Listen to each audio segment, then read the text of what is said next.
बिहार विधानसभा चुनावों में एनडीए की ऐतिहासिक जीत के बाद प्रधानमंत्री नरेंद्र मोदी का गुजरात के सूरत जिले में बसे बिहारी समुदाय ने भव्य स्वागत किया। इस समारोह में पीएम मोदी ने चुनाव नतीजों पर प्रतिक्रिया देते हुए विपक्षी महागठबंधन पर भी निशाना साधा।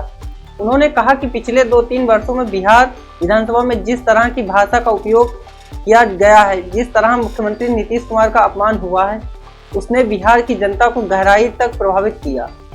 पीएम मोदी ने दावा किया कि यही घटनाएं थीं जिन्होंने मतदाताओं के भीतर विपक्ष के प्रति नाराजगी बढ़ाई और एनडीए को यह प्रचंड जनादेश मिला।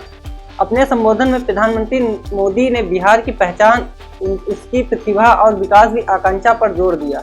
उन्होंने कहा कि बिहार की शताब्दी मनाने में गुजरात ने भी गर्व के साथ हिस्सा लिया था। पीएम मोदी ने बताया कि इस चुनाव में एनडीए और महागठबंधन के वोटों में लगभग 10% का अंतर रहा है, जो दर्शाता है कि जनता का ध्यान मुख्य रूप से विकास पर केंद्रित था। उन्होंने कोविड काल का उल्लेख करते हुए कहा, कठिन परिस्थितियों में भी बिहार के लोगों ने हिम्मत नहीं हारी और कई लोगों ने उस समय उपयोग नए व्यवसाय शुरू करने में किया। पीएम मोदी ने यह भी कहा कि दुनिया के किसी भी हिस्से में देखें, बिहार की प्रतिभा हमेशा अपनी छाव छोड़ती रही है।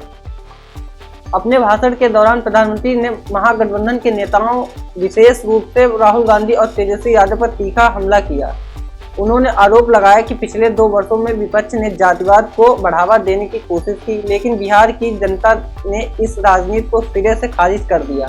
पीएम मोदी ने कहा कि दलित समुदाय बहुल क्षेत्रों में एनडीए की बड़ी जीत इस बात का प्रमाण है कि समाज को बांटने की कोशिश असफल रही।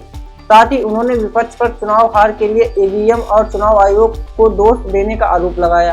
अंत में पीएम मोदी ने कहा कि एनडीए की यह जीत भारत की राजनीति में एक महत्वपूर्ण मोड़ है और युवा वर्ग उन नेताओं को स्वीकार नहीं करेगा जो राष्ट्रहित को प्राथमिकता नहीं देते।